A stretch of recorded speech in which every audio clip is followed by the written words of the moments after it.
A long time ago, on a comics page far, far away.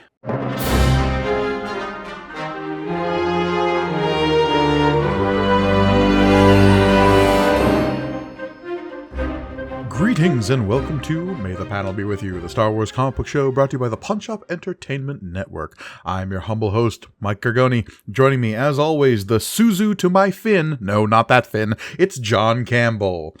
Yeah, folks, we finally got Finn in the comic. No, not that Finn, not that Finn. He's still a misused character. Yeah, oh boy, is he ever. Anyway. Yeah, folks, so this is the comic now, right? We're just going to keep trying to recruit people. Yeah, I mean, honestly, that is the overarching storyline we're in right now, is we're going to go from planet to planet recruiting people, and now it's Leia's turn. We are covering issue number 88 of the Marvel Star Wars comic. This is a issue that was released in October of 1984. It was got the same basic creative team. Actually, that's not true. We got Joe Duffy still on writing, but we've got Bob McLeod now doing the art, as well as Tom Palmer back on inks. Yeah. He has. Yeah, he's bouncing back and forth though. Yeah. Yes. Yeah. He's not our normal artist. And we have Parker on letters, and Jay Ferretier on colors. Rick Duel on the brain. Sorry, yeah, I'm never not thinking about Rick Duel. Everyone's new favorite character. Whenever Rick Duel's not on the screen, the only thing I'm thinking is, where's Rick Duel? He's totally in my face. Yeah, Rick Duel, a little bit the Poochie of the... Anyway, now yes. This Leia story, and we're about. Oh, I'm so excited because this is a big deal, as the cover proclaims. Darth Vader is dead. Oh my. Long live the new Dark Lord. Yeah, let's look at this cover here. It's writing some checks I don't think I can cash on this one. Well, I will say I read this and went, "Oh boy," and then. My reaction is not because I just thought, oh God, they're going to try to create a new Vader. Spoiler alert, kind of? No, not even close. This cover, whoever did the lettering on this color, on the cover, was I gotta say, not understanding what's happening here. It's also kind of bad. Like the blocks and the font, I don't love. Yeah, I'm so glad we've sort of gotten away from them having to have captioning on covers. Yeah, because, I mean, some of it really stretched. Or when they would have full-on dialogue on covers. Yeah. You'll never believe what I'm about to do in this issue, These days, it's mostly like charming parody when it happens. Right, it's like a Deadpool comic will do that or something like that. It's cute. But my favorite one ever is... it's Superman flying, and it just goes, wipe that smile off your face, Man of Steel. You're about to, whatever, but it's just the idea about, like, he won't be smiling for long when he sees what's ahead of him. You're like, okay, all right. This cover gives us a look at one of our central villains of this issue is this dominatrix-looking gimp suit lady with laser hands. Yeah. She's got a big billowing cape that looks Doctor Strangey. She's all in black. She's got this weird mask that is like got a domino mask eyes, but the rest of the mask is black, and then has this weird cage thing in front of her mouth. Yeah. I will say, hopefully by issue's end, you will, like me, say, that's the new Dark Lord? And again, the issue itself is not trying to do that. No, and I don't think anyone writing it was thinking that at all. And so it's a real stupid thing. It's a real Maybe the idea is like, okay, this is Leia's Darth Vader. And like maybe you can run with that kind of. Even if that's the case, poor Leia that's now her arch nemesis. Well, because I will say, other than being cyborg in nature, the similarities kind of end there. I think this is definitely a one-way nemesis street where it's like by the end of the issue, this character thinks that Leia is her nemesis, and Leia is like, who? Yeah, it's a little. It's a little Wrath of Khan-y, which I always love about that movie, is like Khan is like, finally, and Kirk's like, oh yeah, Khan, like, right. I haven't thought about you at all. How you doing? Not great. Okay, yeah. Anyway. To you, it was the most important day of your life. To me, it was a Tuesday. Yeah, that's kind of how Kirk is with Khan. A little bit like, you think you're the only guy I'm around on a planet? Come on. He's doing that shit every week. Anyway. Yeah, let's get into this because right off the bat, we have Leia. She's doing the whole diplomat thing. Yeah, which is her doing, and it's her and Mon Mothma. Well, they say it's Mon Mothma, but this woman has black hair, and I don't know who that is. It doesn't look like Mon Mothma.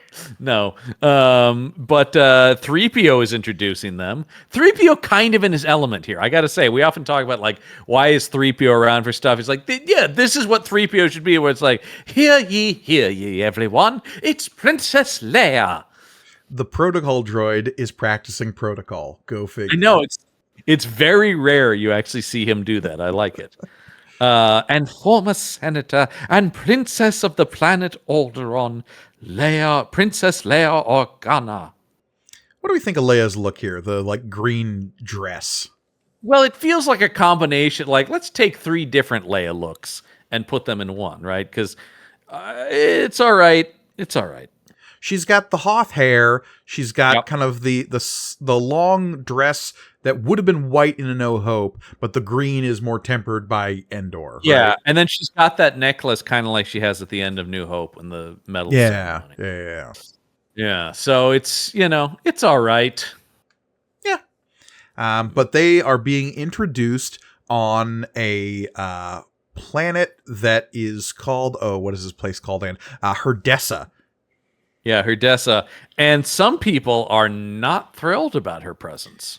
Yeah, because immediately as they're coming down off the ramp, there's like a boo, hiss. And one distinct... I interpreted that as a raspberry sound. I think that is what it's meant to be. Because it's a... Yeah. Yeah. And why did they not like her? We'll get into it as the issue goes on, because she's royalty and she's making negotiations with the guild here. Yeah, who it turns spoiler may not be great. Uh-oh. We talked last issue about, like, I had some misgivings about what's his name? Jeffrey Tambor. Yeah, because being like, well, he's the head of a planet. That means he's bad, right? And then this issue just really leans into that assumption. It's what you think. It's where you think all of these stories are going, right? Because that's where the inherent drama would be. We go to a place, it seems all right, but it's not. Yeah, exactly. And in the last issue, it was because there was a reality-ending super weapon built into the crust of the planet, and here it's because their leaders are assholes. Yeah, this one is a little bit more normal and like. Yeah, the people in charge just kind of suck. So anyway, I do like Mon Mothma just being like, just let it go, Leia. Just keep going. Keep doing your thing. But we get our introduction to, the leaders of Herdessa. Yes. And so they talk about like, well, we're happy that you're here in negotiations. Or hopefully it will work out with everything. I do like 3PO having a thought bubble, which once again raises some very interesting questions about droids. We can't get into it. We can't get into it. They have an internal thought process, though.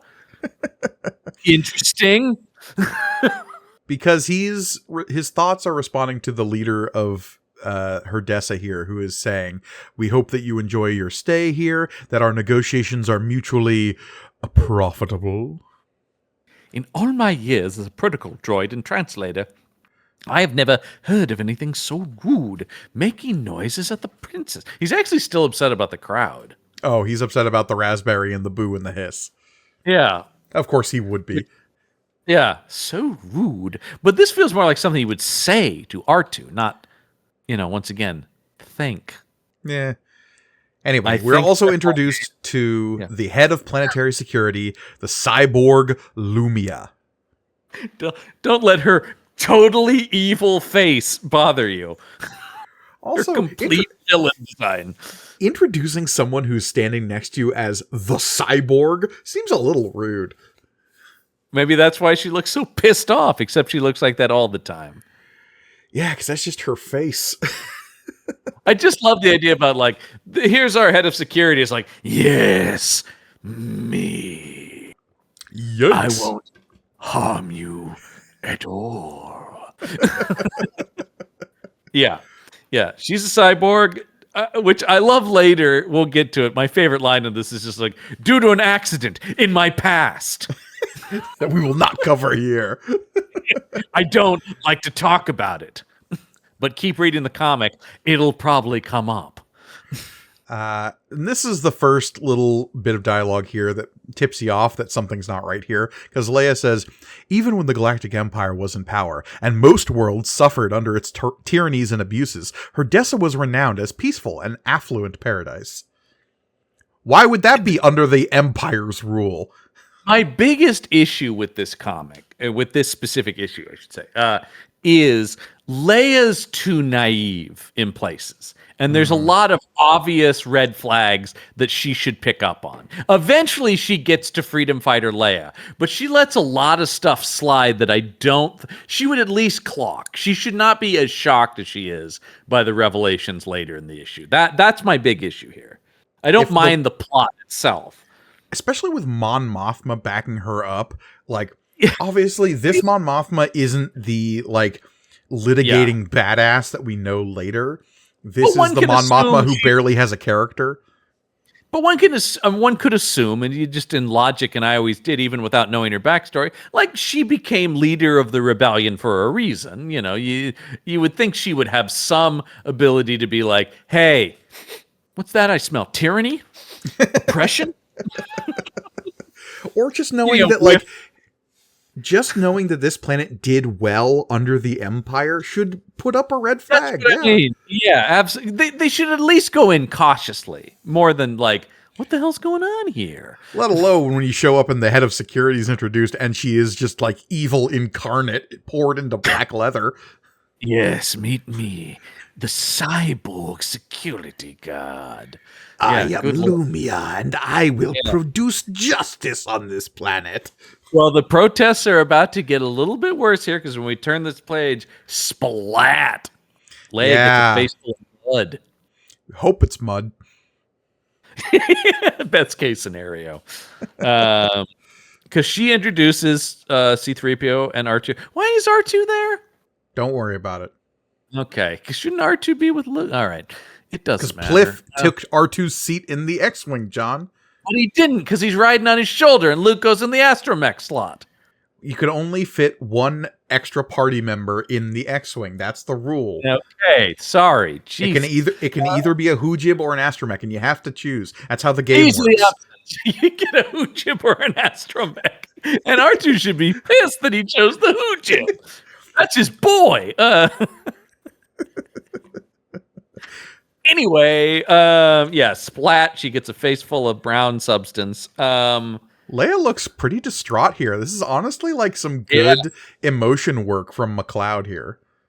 Well, because she's, it's an interesting, I wish this was a more serious comic that could actually explore. It's an interesting beat of her normally being the one throwing the mud, right? Sure. And so it's interesting to turn around where she is now the person in power who people are protesting against. Should be a really interesting internal dynamic for her as a character. Like, it's something that a lot of stuff has explored, right? With I was going to bring up Claudia Gray's amazing novel, Bloodlines. Yeah, a great book. I would say that would be one of the must reads of the new canon of novels. Totally, and that's like diplomat and like in charge of the New Republic Leia being confronted with the fact that it's getting out that Vader was her dad. Absolutely. And just the idea of going, and this is always true about real life rebellions, right? Once you've overthrown the regime, well, now you're no longer a fighter, you're a leader, and you better have some answers for people. Now you are the regime, whether you like it or not. Yeah. No real world thing that we might be feeling prescient at all to this. Nope, not at all. I can't think. Thank God none of this happens in reality. Yeah. Anyway, all the leaders here are like, oh my God, who threw that mud? Find them, kill them. I love Beardo here saying, some malcontent among the rabble.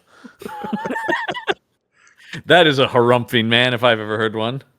And then we have Lumia talking to these Judge Dredd motherfuckers saying, oh, yeah, you know what to do. The culprits can't have gotten far. And the hockey goalie / Judge Dredd like cops here are like, right, should be easy enough to panic them into flushing. Yeah, man, for the good of Mega City 1. So Suzu and Finn take off. Yeah, Finn, to be clear, is a street waif of some kind, and Suzu is a second, slightly purple-haired street waif. Yeah. Yeah, these are Dickensian children. I think they're like Dickensian early 20-somethings, but yes. Yeah, it's unclear how old exactly they're supposed to be. They're youngins, though. Yeah. So anyway, I do like that Leia just completely gets the mud is totally gone. She wipes it off. There's a panel there with her with a cloth. Yeah, but like luckily it didn't stain the dress or anything. Oh yeah, because the artist didn't draw it that way. And actually it did stain the dress. If you look at her dress on every subsequent panel, the left shoulder has like a smudge on it. Well, it's interesting, actually. If you look at the last one, it looks like there's a tear, which is actually very interesting. Yeah, but yeah, no, there's some good attention to detail here. Now that I see it, you're right. You are correct. So anyway, they're just like, we are sorry about that. Jesus. We're introduced to, how would you say this? Brylan? Yeah. Yeah, I would say Brylan. Spokesman for the guild that rules. So this is the guild that rules here. Don't ask what kind of guild it is. Yeah, we could discuss the ways in which our people should respond to your alliance's rise in power, which is not the most comforting way to state that. Well, what becomes even less comforting is when Leia's like, surely you'd want to share how you were going to respond to the change in circumstance with your people. And Brylan says, my voice is the people's voice. My guild and I have always decided what is good for all. And then Beardo cuts and says, what Brylan means is the people here have elected us happily and without coercion. And so they'll accept anything we say. Your iron fist is showing. Yeah, but anyway, I just don't. I wanted more of like, from Leia and Mothma. Yeah, whereas Mothma's response here is, oh yeah, that sounds most democratic. Yeah, which I guess you can read as sarcastic, but it doesn't come off that way considering they agreed to go to a meeting with them right now. Yeah, that's what I'm saying. Is just like, man, these two women have been through so much shit. They wouldn't buy these people for a second. They might still talk to them, but with a side eye for sure. And definitely not at a second location. Never go to a second location, all right, folks? Street smarts. Miss me with that shit. Yeah. Because, later at a second location, they're being plied with food and drink by these guild leaders. No, you don't want to take that. That's for sure. Especially because everyone else is a dude here, which is really not great. It starts getting real skeezy real quick. Yeah. Come now, ladies. We are proud of the prosperity that trade has brought to our world. Permit us to show it off. Look at all of our nice, fancy things, is basically what this guy is saying. And come Mothma's now, like, pretty princess. You can't refuse a glass of Deltron spice wine. It's been the beverage of royalty. You know what's always great? Come now, you can't refuse this. That's always a great thing to hear. Come now, you can't refuse this alcoholic beverage. Yeah. Drink up. No, finish the glass. And this shot or the panel that's just the three of them from like Leia's perspective is so creepy. If they're like just watching her drinking it, basically. Yeah. Yeah. That's it. Relax. Enjoy yourselves. Don't worry about anything we're up to. In fact, if there's anything we can do to make it more restful. Yeah, that's a they should have cut that in editing too. Surely if there's anything you too. Yeah. Surely you'd like to sample the local customs fully? Think how well you'd sleep. Come on. And then they go, we have lots of this may be the creepiest line in this whole comic. I mean the whole series is there are lots of attractive young men and women here. Very friendly, just dying to meet new visitors. I'm sure you'd find some nice talk. Very restful. Exchange ideas. Think of what you could teach each other. Or there are some very friendly aliens here. Even a few Zeltrons. Yeah, at this point, it is just like, all right, yeah, they are, that it's known is super Orions. And then, no Zeltrons! Leia freaking out, being like, no, 0/Zeltrons. Talk about the what I was talking about, Joe Duffy's sitcom writing. You can almost feel the audience laughter on no Zeltrons! And then... Hey, Leia's on your page on this one, John. Yes. And then I like this idea. Doesn't like Zeltrons? Not even Zeltron boys? Why, I've never heard of anyone who doesn't like Zeltrons. And then this we all love Zeltron boys. Yeah. I mean, let's be honest. They've got some Roman senator vibes here. Yes, I'll see you in the bathhouse. Anyway, and she just talks about. She goes, I've had some bad experiences with Zeltrons, one in particular. And cough, then Danny, cough. This super weird beat from Mon Mothma where she says, "I never have thought it of her." Where she's just like, "Oh my God, Leia's a racist." Was it? I took it as like, oh, Leia slept around with a Zeltron, and Mon Mothma being like, wow. I took it as her thinking she was racist. Interesting. Both are super weird observations, though. Yeah. Because she just said she'd had a recent stressful mission. I've been having involved Zeltrons. One Zeltron in particular, it gets to be such a strain. Yeah, that's true. There's some innuendo in there. Yeah. And then they'd be like, was it a Zeltron boy or girl? We need to picture it. Yeah, these guys are gross. Yeah, I mean, they're just so... Once again, it's just... And they're not even hiding it. No. And so she's just like, look, I just need to get out of here. Because apparently, according to what they said, they've just been stuffing them with food and booze here or whatever, But we do get this comedy beat here where Leia's going off to go for a stroll, get some air, and 3PO's like, hey, can I come with you? And Leia's like, 3PO, I just need to go for a walk to think by myself. And 3PO's like, oh yes, I think it is jolly good to go walking by oneself and be alone with one's thoughts. I'll accompany you while you do that. Totally on model, character comedy beat from 3PO.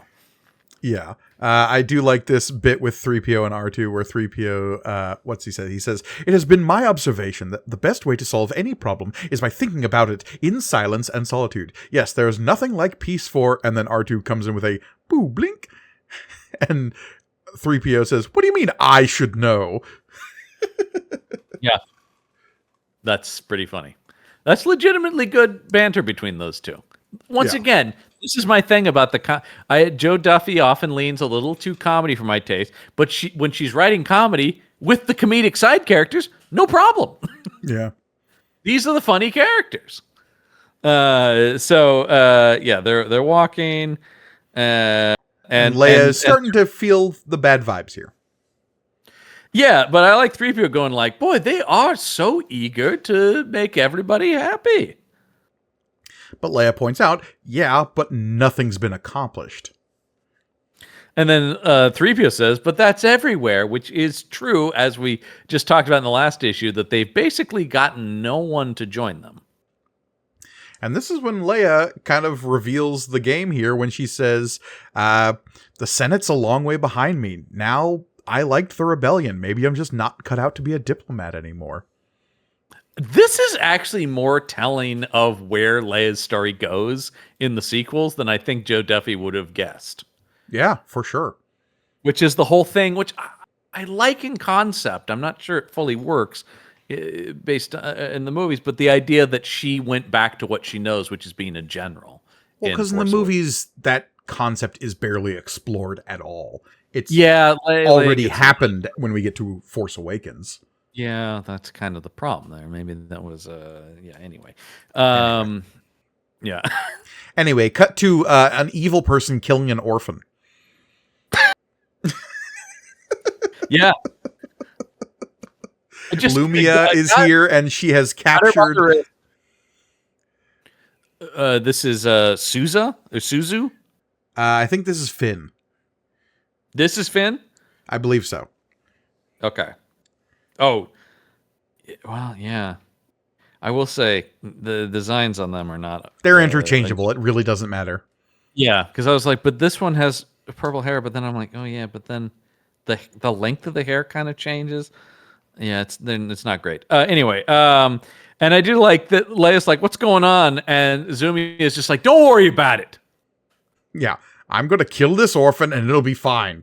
Go away, princess. Yeah. There's no reason you have to see me crush this woman's head or man. I don't know what they're supposed to be, but them. Anyway, yeah. I don't. Yeah, I do. Once again, it's not super. The plan isn't super well thought out. So anyway, and then Finn is just like, yeah, move on. Just let him kill me. That's how it works here, right? And Leia being like, wait, what? Kills? Yeah. Yeah, hold on. Once again, is that the iron fist of tyranny? Leia says, yeah. I'd be happy enough to see you go free if you just explained to me why you threw the mud. And Finn says, stop mocking me, as if it were that simple, as if you just let us go, as if anyone could now that we're caught. I wish I'd thrown a knife. Yeah, that's brutal, man. But it really does speak to just how shitty this planet is, right? That it's just like, man, I would take nothing you say at face value, ever. It doesn't matter what words you're using. You're gonna fuck us over. That's just how it is. She says while literally in the grasp of a tyrant. Yeah. In the metal cyborg hands. No, this because she says they already caught Finn on the next page. Okay, so this is Suzu. Yeah, it's tough. Anyway, I think Suzu the art gets slapped. Yeah, yeah. That's enough out of you. And Leia, genuinely concerned, is like, "Fucking stop." Yeah, yeah, it's not great. And then Leia does like a, I'm going over. Because Leia's like, nothing this person has done has been anything bad enough to justify what you're doing. Lumia pushes her back, saying, when I want your input, I'll ask for it. And Leia does kind of a basketball flop here, where she's like, whoa! It's okay, R2's got it back. Yeah, because they talk about later that this was a distraction, so Suzu could get away. Suzu's thought bubble right here says, I don't believe it. That crazy diplomat's given me a diversion. Yeah. And then, come back here or I'll shoot you. Leia does a wrist lock on Lumia. Yeah. On Lumia, yeah. Yeah. So, Leia uses her judo skills to throw this cyborg woman to the ground. Yeah, that's new. She's been hanging out with Kirk, apparently. As I thought, your built-in weaponry and metal body parts are a real handicap against someone who knows how to apply leverage. Slams her into the ground. Interesting. That's an interesting statement. And then she chases after Suzu. And then, this is pretty wild, that Lumia takes a shot at, or at least near Leia. I mean, she uses her laser hands. She's got full-on Valance laser hands. Big time, yeah. So I guess that's what we know about cyborgs in the Star Wars universe. Is they all got laser hands.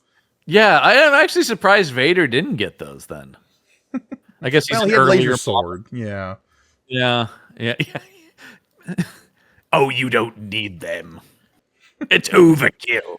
It's Palpatine. Where are my laser hands? I've just met Valance. He has laser hands. I want laser hands. Palpatine, as an aside to one of his counselors, we cannot trust this kid with laser hands. Yeah, that guy's gonna go wild with those. It's just not. He's just not there. I'm telling you, he's a little. You know what I mean? Yeah. Ever since Panda Bear died, he went nuts. You know, he still asks about her. He's still on about it. I hear him at night, blubbering like a baby.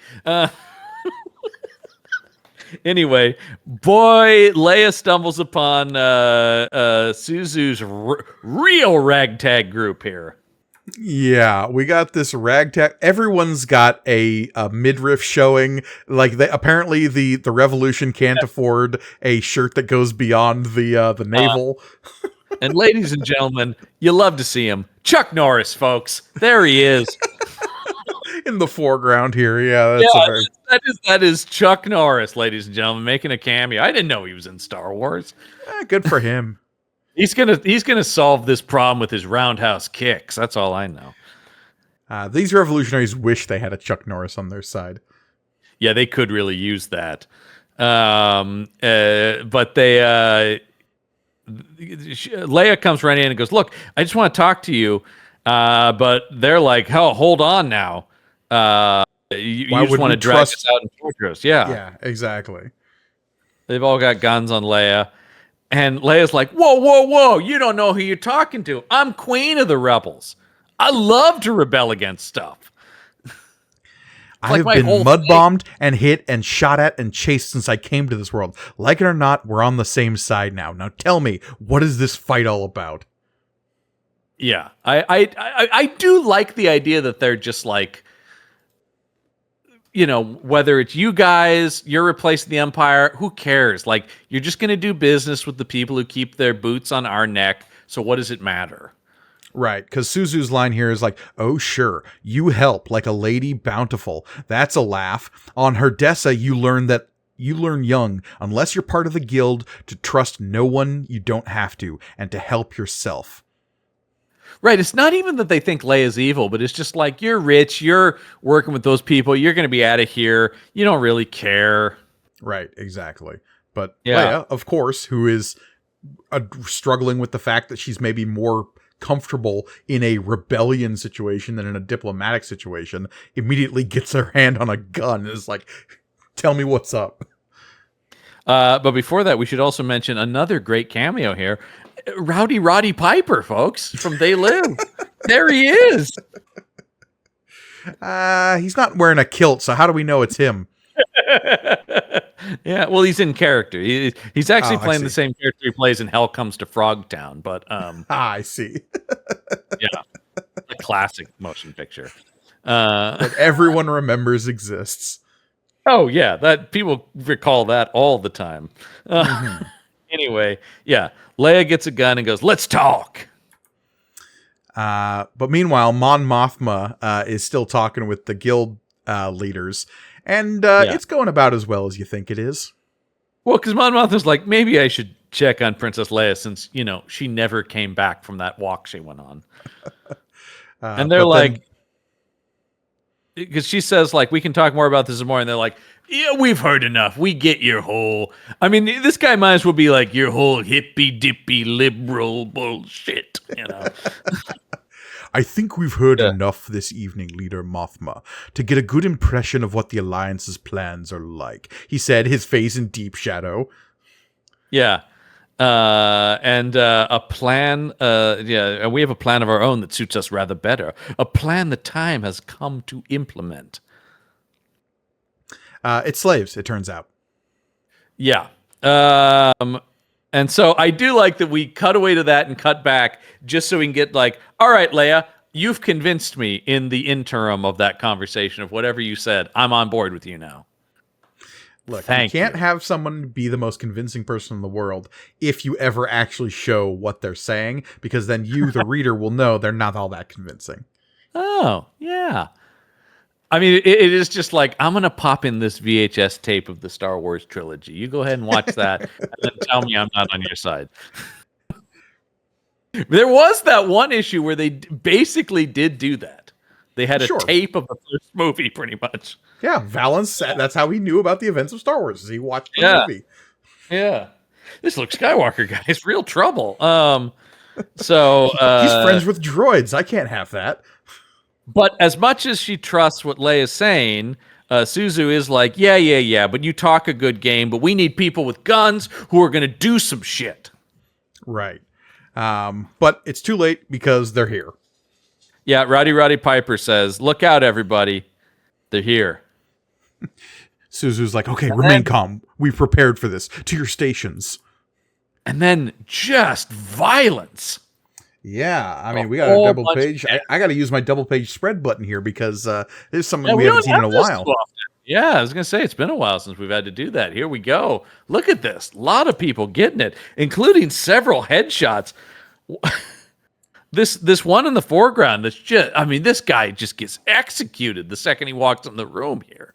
Damn. Well, YouTube listeners, I had to lean away from my microphone because now you can see my face.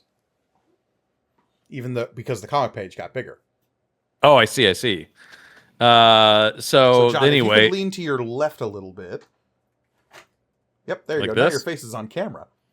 All right. The page is too big. Yeah, we should prepare that more in advance. Anyway, and Leia's like, while you're all killing each other, I'm just gonna go out the back door here. Yeah, that is what happens. Yeah. So anyway, she sneaks out, and 3PO's like, what about me? And she's like, no time for you, 3PO. You're gonna get captured, but you'll be fine. What are they actually gonna do with 3PO? Well, there's a real cold-blooded 3PO line later that we'll get to after he's captured that I can't believe is really off character for him. Okay, John, the frame is back and you can all right, now I'm back to the center camera. Yay, as I should be. So let's see. So yeah, anyway, Leia's out of there.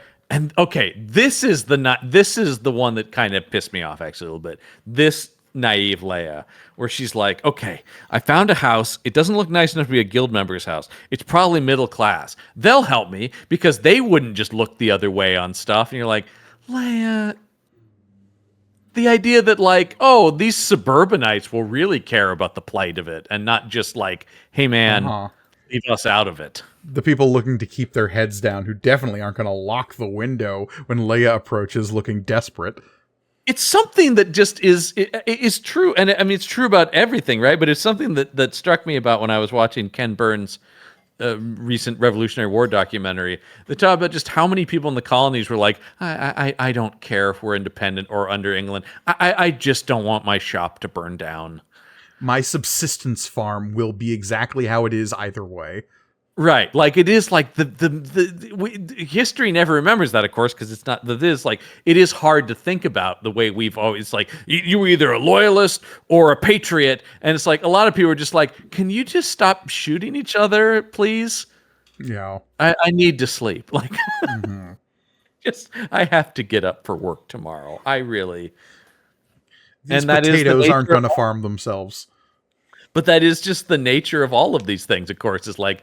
Also, people just live there, and you're like, and so this. Why would also? She's like, "Hello, please, can I come in? I'm knocking on your window with a blaster." Yeah, I'm probably locking my window too. I don't need this shit right now. Yeah, please. So Leia is confronted by the neutrality of evil, and must flee into the night. I will even say that she kind of writes it about the neutrality of evil in this exact situation. It's not like they have all the, once again, it's like, hello, open up. I'm not explaining. Come here. The people are going to get me. And you're just like, for all you know, this woman just like killed a bunch of people and is rightfully being arrested. I don't know. Yeah, but her thought bubbles lay it out on the next page when she thinks to herself, so that's how they've managed it. The ones who aren't actually victims just turn a blind eye for fear that otherwise they will become victims. Of course, and that's always how the power of these kind of regimes work. Totally. They have guns. Totally unfamiliar to any current situation. Yeah. I don't have a tank. I can't do much, like, Yeah. right? It's sort of the thing. Anyway, I do like, what is the world of this planet? Because suddenly it gets very like gothic. It's at night. Yeah. Well, yeah, because it's dark but like there's this weird stone like old California thing over here, and then there's a Tim Burton tree at one point in here. Yeah, it's night. The place looks a lot different at night. Yeah. So anyway, when we cut back, she's like, I have to warn Mon Mothma. Well, Mon Mothma's already in handcuffs. Yeah, unfortunately, we cut to Mon Mothma in handcuffs saying, so that's how you maintained your prosperity. You're slavers. Yeah. Which, here's an interesting thing, of course, about Star Wars, and we've mentioned this before. Aren't there a lot of people who are slavers in the world of Star Wars? I'm not saying it's a good thing. I'm just saying, like, it's not... Slavery is... It seems like it's fairly common in at least parts of the galaxy. It's common in like the Outer Rim and areas that weren't considered part of the Republic to begin with. Yeah. But like most of the areas that were the Republic got incorporated into the Empire. Now the Empire also introduced a type of slavery, but masqueraded it as labor camps and like prison labor and stuff like that, right? Sea Andor, yeah. Sea Andor, or the real world. But sure, yeah, but yeah. But as opposed to like the Hutts, which practice what you would call chattel slavery, which is I own this person. Right. Well, because this seems to be, although it's I mean, I will say the sudden appearance of stormtroopers is a little weird in this issue. Well, because right here we have like Mon Mothma being dragged out in chains. Other people who are also here being like, okay, you're all going to be slaves. You're going to go to the lava mines of Vannon. Yeah. And that's when Leia is watching from the bushes, being like, stormtroopers. You like to play with mud. Why don't you go work in the lava mines? The thing that gets me about the stormtroopers is I feel like you don't need them. These people are shitty enough. It doesn't matter that there also are some stormtroopers who now work for them.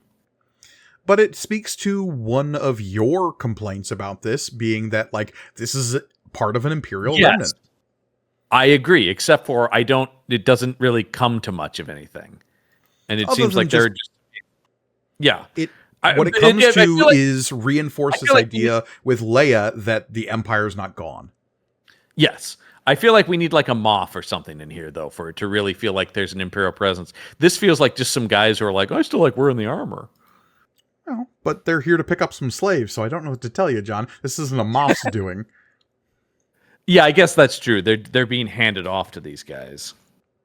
Yeah. And then we have Lumia showing up with a bullhorn. With a megaphone. Out of the way, I got a bullhorn here. Everybody, get on the ground now. I mean, what she actually says is, attention, attention, citizens. Princess Leia is somewhere out there. If you don't hand her over in 2 minutes, we're going to start killing people. Yeah. Pretty rough stuff. They play for keeps.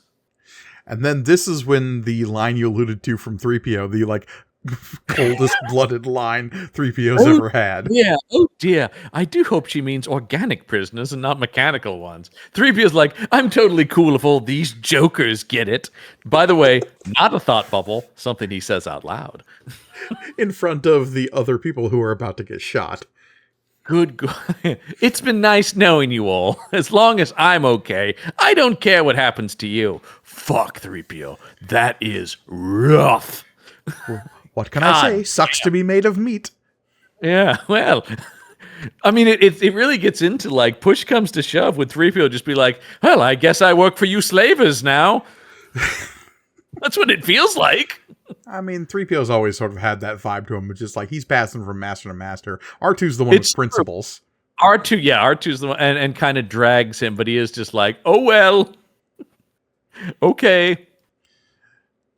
I mean, when he got handed over to Luke in A New Hope, he's just like, well, we used to work for this guy named Captain Antilles. I guess he's dead now. Yeah. Oof. That's too bad. Anyway, so last ditch effort here. Mon Mothma tries to make an impassioned speech. Yeah. Yeah. Citizens of Odessa. Yeah. If you thought you were buying your own peace and freedom by keeping silent about what was happening here, you were wrong. You cannot bribe tyrants into leaving you alone just by leaving them alone. Eventually your turn comes, and you must fight them and throw off this yoke of oppression. The interesting thing about this is that it was Leia who saw firsthand what the people were doing. Mothma's kind of obviously assuming it, which is fair. Mothma but it feels is like literally wearing the yoke of oppression here. Yeah. And other guy, John Ratzenberger, is who actually is in Star Wars, weirdly, is over there going, yeah, I don't know about this. Maybe it's we should just go get a beer. I know a place. Yeah. I think Sammy said he just got a shipment of imports. And he's talking to Alan Arkin there, and they're just kind of going like, oh, geez, you know. So anyway, they're being marched to their doom. But one of the other slaves or possible slaves who's with Mothma is like, hey, lady, if anyone needs a slave to do his talking for him, you'll be worth a bundle to these creeps when they sell us. And then 3PO is like, you're right, Atu. He isn't very respectful. And then the Stormtrooper pushes him. No talking. Yeah. And this guy just rams his head into the Stormtrooper. Which, of course, makes Lumia say, well, the killing had to start somewhere. Let's start with this one. And then the members of Devo grab him and... Since over half my body is machinery, due to a very unfortunate accident I suffered, I don't even need a gun to do it. Yeah.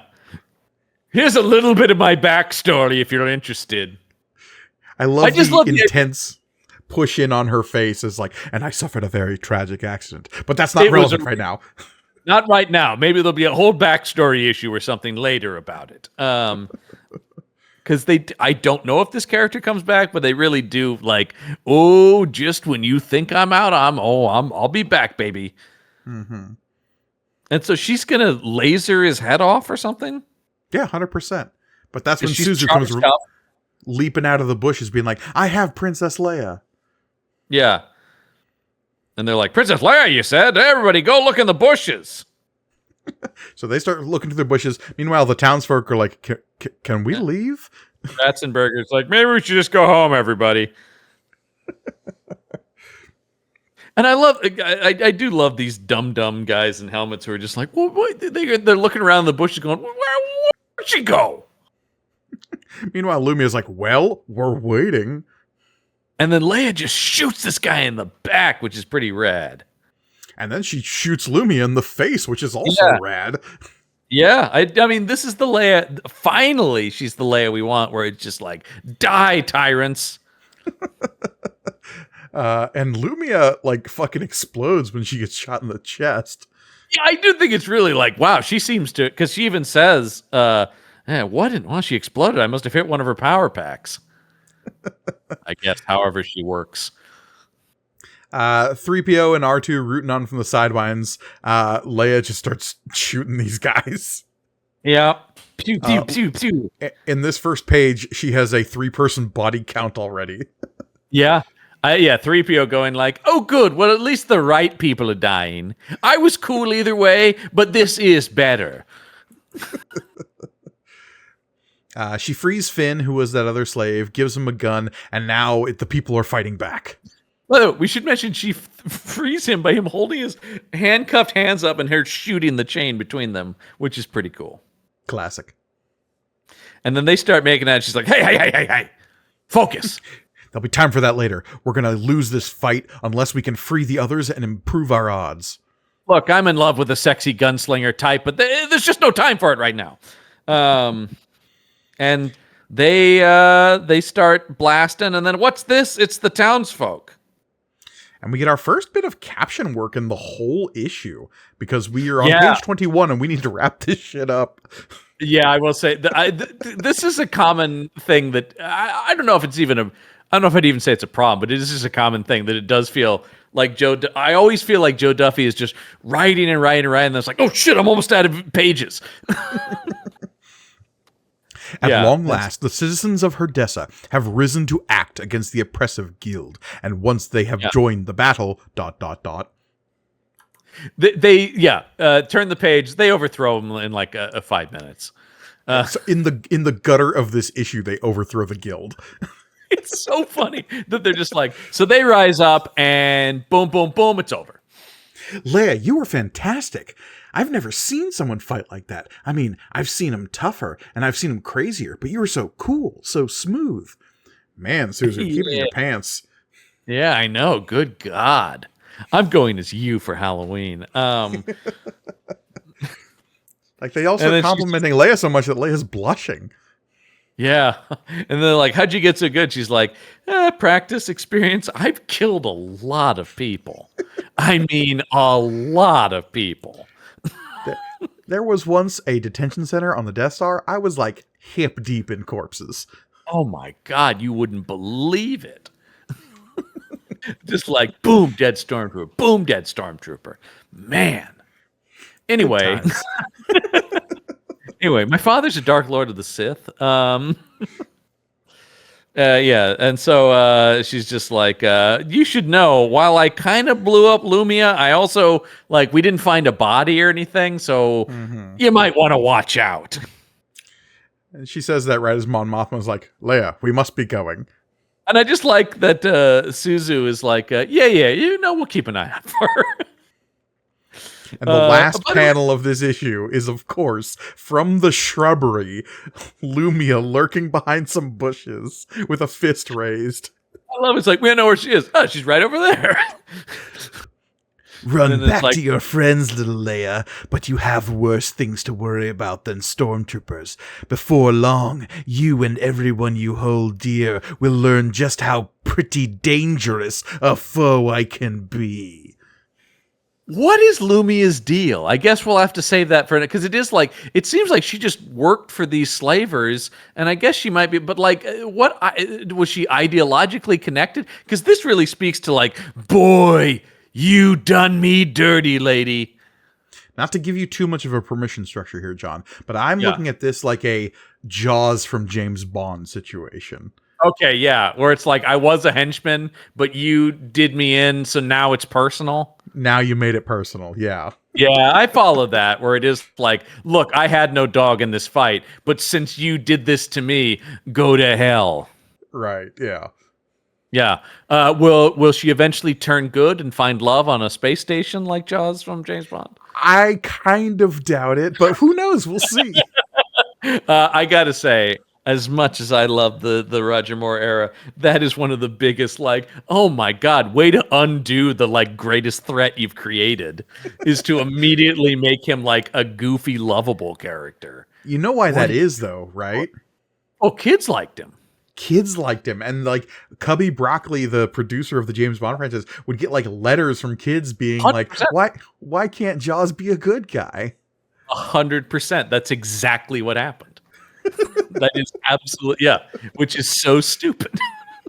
And that franchise would change on a dime if they thought that the trend or something was happening. I mean that movie where Jaws turns good is Moonraker, that turned on a dime because of Star Wars. Where they're just like, whatever you're writing now, this thing better get to space. Because even the way that movie is structured, you're like, oh, this is a totally normal. Why is he in space now? Why does Q Branch have laser pistols? And you're just like, what? Anyway, there you go, folks. 007 Corner. It can pop up on any show.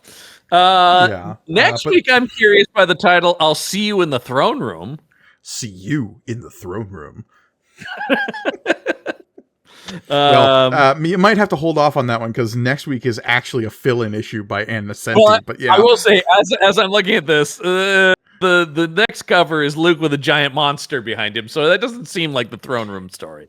Well, no, it is actually the throne room story, but it is also a fill-in issue by Ann Nesenti. So interesting. All right. Well, there we go, folks. If you want more from us, and who wouldn't, you can head over to our Patreon page, which is patreon.com/punchupenth. That's punchupent. Get cool exclusive bonus content from all the shows on Punch Up Entertainment Network. If you want to hear me find a way to steer a conversation towards James Bond, you can listen to our old horror movie icons shows. Like Price is Right about Vincent Price, and Peter Cushing about Peter Cushing's work, also a Star Wars actor. We don't actually talk about Star Wars, but we talk about other things he was in. Vincent Price never found his way into Star Wars, sadly. If Vincent Price was to find a way into Star Wars, I think he would play a Hutt.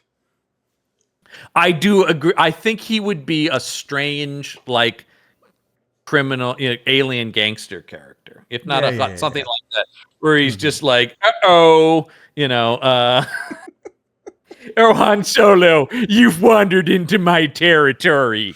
Oh, the fun we'll have. He's and of course he would have a cadre of monsters. Or something like that. Yeah, the goofiest Sith Lord you ever did see. Yeah, because I would just say, they almost had the trifecta. They had Cushing and Lee. If you had Price, you could have had all the icons of that era of horror. Which would be, he is the goofiest of the bunch, though, too. Because of course, Christopher Lee is. Once again, maybe I've recommended this. If I haven't, look up the BBC thing from when he got his knighthood. And the BBC reporter talks to him and then turns around to the camera. So it's on a press line, right? And she turns around and he goes, well, there it is, a knight of the realm, but still the king of horror. And he goes, the king of what? And turns around and she goes, what? And he goes, I'll have you know, madam, I haven't made a horror film in 30 years. And it's like, do you want me to take it again? Yes, I want you to take it again. He didn't like being that guy. It's so good. Funny because he's in his 80s and he's just like the king of what? What is this shit? I was Saruman the White, you asshole. Yeah, I've put that shit behind. I haven't played Dracula in 40 years. It's very funny. Anyway, go to their Patreon page, patreon.com/punchupent, punchupent. Gregani, where else can people check us out? YouTube. There's less Vincent Price, but there's more us playing video games over on YouTube at youtube.com/@punchupentertainment. There's less, but not no Vincent Price. But not no. Oh, I'm always creeping around in the shadows. The ratio shifts, I'll say that much, over on our YouTube page. A little less, yeah. While you're there, please like, comment, subscribe. Let us know in the comments below, where would Vincent Price fit into StarArs in your ideal world? Actually, I do want to hear. Yeah, give me some pitches for characters Vincent Price could be in Star Wars, because I could see Crime Boss. Yeah. I could see weird Sith guy. I could see even weirder Jedi. Yeah. Ooh. Old kind of kook. Hey, by the way, if they had ever done Don Juan Quixote or whatever that, he could have been that in live action. Oh yeah, 100%. Yeah, I would have liked that. Yeah. Anyway, there you go, folks. I think that's gonna do it, Gorgoni. I think that is gonna do it for us this week. As always, I have been Mike Gorgoni. I'm John Campbell. And remember, may the panel be with you.